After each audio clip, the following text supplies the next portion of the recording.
What's up guys, it's me Jeremy, and after playing Ekko for a bit on the PBE, I'm here to give you my thoughts on a couple of things that I noticed about League's newest champion. Let's get started. Starting with his kit. His passive is pretty cool. It's kind of like Vayne's Silver Bolts, but giving him movement speed and slowing the target on it is really nice, so his passive seemed to be quite strong, but it didn't really last for that long, so occasionally it was a little bit difficult to proc.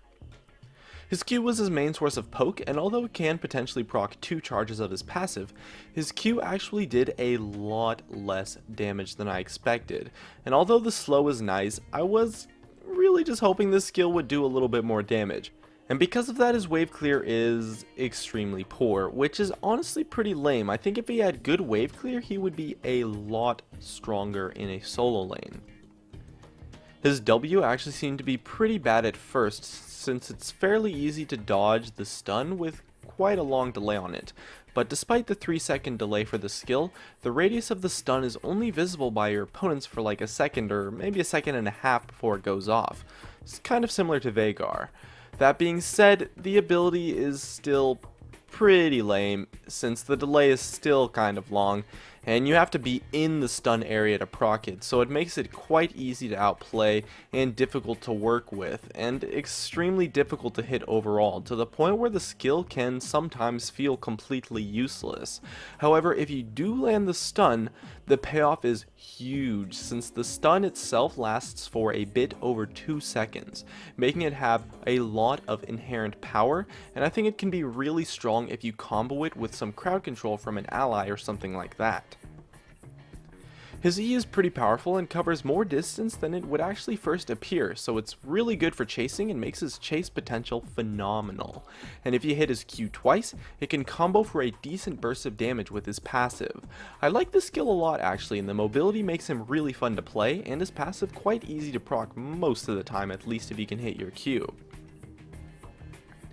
And lastly his ultimate, and oh man, is this thing so freaking cool. It's just so cool, and it does quite a bit of damage too, while giving him some awesome survivability with the utility on it. However, I found that the damage portion of this ultimate was extremely difficult to land, and due to the fact that it accounts for almost 50% of his total burst DPS inherently, it can be very difficult to set up and is completely useless when chasing. However, you can pull off some really amazing turnaround fights with it and some crazy baits, and so it can be really powerful, but it just requires a lot of setup and strategy. And so overall, he seems to be a solo laner or a jungler kind of champion. He can play a role quite similar to Diana, but with more utility and less damage. I played him a little bit in the bot lane with the footage that you'll see here, simply because no one on my team wanted to play AD carry and I really wanted to play Ekko, so I ended up taking heal, but I think he really benefits a lot from Ignite since his damage is kind of lacking.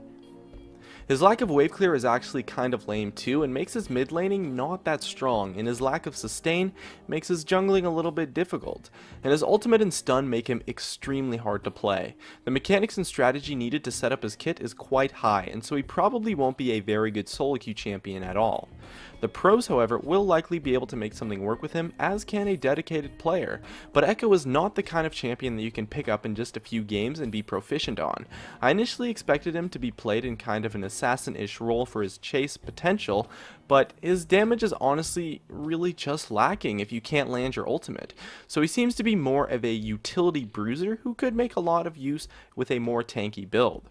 With that said, I think he actually has quite a lot of potential to actually succeed as a top laner, since his ultimate interactions with teleport are quite useful, and using his ultimate for map movements such as getting back to lane is actually not that bad, and is quite strong when you buy fast or have home guards. I don't think he's overpowered, but he's really cool and really unique, and I think he has quite a bit of potential if you can have a team composition that helps him and synergizes well with him, since his utility is really strong if you can set it up properly. Anyways, my name is Jeremy, and that's it for my video on my thoughts on the new champion. Hey guys, it's me Jeremy. Thanks for watching my video.